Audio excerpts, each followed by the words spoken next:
உன்னதராம் ஆண்டவர் இயேசுவின் நாமத்தில் அன்பானவர்களே, உங்களை வாழ்த்துகிறோம். என்னை நோக்கி கூப்பிடு, நான் உனக்கு பதில் தருவேன். உனக்கு தெரியாததும் உனக்கு எட்டாததுமான பெரிய காரியங்களை உனக்கு அறிவிப்பேன் என்றார். சர்வலோகத்தை ஆளுகை செய்யும் தேவன் அவரை நோக்கி கூப்பிடுகிற பிள்ளைகளுக்காக உதவி செய்ய எப்போதும் ஆவலுள்ள தகப்பனாகவே நம்முடைய கர்த்தர் இருக்கிறார். சங்கீதம் 65ஆம் சங்கீதத்தில் 2வது வசனத்தை பாருங்கள்.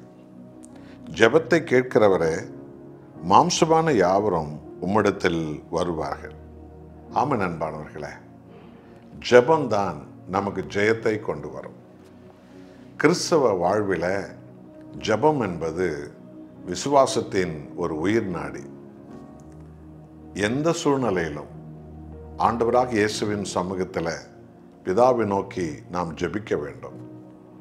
ஆபத்தை நிர்மலமாக்கிறவர் அவர், ஜெபத்தை கேட்டு. அவமானங்களை அழிக்கிறவர் அவர், ஜெபத்தை கேட்டு. எதிரிகளை நிர்மலமாக்கிறவர் நம்முடைய தேவன், ஜெபத்தை கேட்டு. வியாதிகளை சுகமாக்கிறவர் நம்முடைய தேவன், ஜெபத்தை கேட்டு. வனாந்தரமான பூமியை செழிப்புள்ள இடமாக மாற்றுகிறவர் தேவன், ஜெபத்தை கேட்டு. இப்படி எல்லாவற்றுக்கும் ஜெபந்தான் மிக முக்கியம். ஆகவே அன்பானவர்களே, வீணாக மனிதர்களோடு பேசுவதெல்லாம் விட்டுவிடுவோம். தேவனோடு பேசுவோம். ஜெபத்தில் எந்த ஒரு காரியமாக இருந்தாலும் பரலோக பிதாவை நோக்கி ஜெபியுங்கள். அந்த ஜெபம் உங்கள் வாழ்க்கையில் ஜெயமானவைகளை கொண்டு வரும். குடும்பங்கள்லாம் இந்த நாட்களில் கூடி ஜெபிக்க வேண்டும். இந்த தேசம் ரட்சிக்கப்பட வேண்டும். இந்த தேசம் மெய் தேவனை அறிய வேண்டும். இந்த தேசம் எதிரிகள் பிடியிலிருந்து, தீவிரவாதிகள் பிடியிலிருந்து இந்தியா காப்பாற்றப்பட வேண்டும். நாம் அதிகமாக ஜெபிக்க வேண்டும். பரலோக தேவனிடத்தில் ஜெபிக்க வேண்டும். என்றால் ஜெபம் பரலோக ஜெயத்தை தேசத்தின் மேல் கொண்டு வரும், சபைகளின் மேல் கொண்டு வரும், ஒவ்வொரு குடும்பத்தின் மேல் கொண்டு வரும்.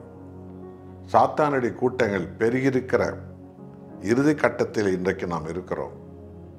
ஜெபம் ஒன்றுதான் இயேசு கிறிஸ்துவனுடைய அபிஷேகத்தால் நம்மை மூடி தப்புவிக்கும். பொல்லாங்கிலிருந்து தேவன் ஜெபத்தை கேட்டு நம்மை விடுவிப்பார். அவமானங்களிலிருந்தும் எதிரிகள் சதி திட்டத்திலிருந்தும் ஜெபத்தை கேட்டு தேவன் நம்மை தப்புவிப்பார், நம்மை விடுவிப்பார். ஆகவே அன்பானவர்களே, ஜெபிப்பதில் வாஞ்சையாக இருங்கள். எந்த சூழ்நிலையிலும் ஜெபியுங்கள். தேவனுடைய பெரிதான தயவு உங்களை மூடிக்கொள்ளும். நாம் ஜெயம் பெறுவோம். நாம் ஜெபிப்போம்.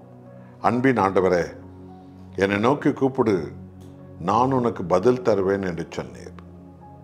தேவனே, இதோ என்னோடு ஜெபிக்கிற பிள்ளைகள் ஒவ்வொருவரும் ஒவ்வொரு காரியத்திற்கும் உம்மை நோக்கி ஜெபிக்க, உம்மை நோக்கி கூப்பிட, ஜெயம் பெற்றுக்கொள்ள, பதில் பெற்றுக்கொள்ள, விடுதலை பெற்றுக்கொள்ள, சுகம் பெற்றுக்கொள்ள, அற்புதங்களை பெற்றுக்கொள்ள, அபிஷேகத்தை பெற்றுக்கொள்ள, பாவ மன்னிப்பின் விடுதலையை, ரட்சிப்பை பெற்றுக்கொள்ள, சாத்தானின் தந்திரத்தை ஜெயிக்கிற ஜெயம் பெற்றுக்கொள்ள ஜெபாவியால் எங்களை நிரப்புங்க தகப்பனே. சோர்ந்து போயிருக்கிற உம்முடைய பிள்ளைகளை தட்டி எழுப்புங்க. ஜெபாவியால் நிரப்புங்க, உயர்த்துங்க. இயேசுவின் நாமத்தில் பிதாவே, ஆமென்.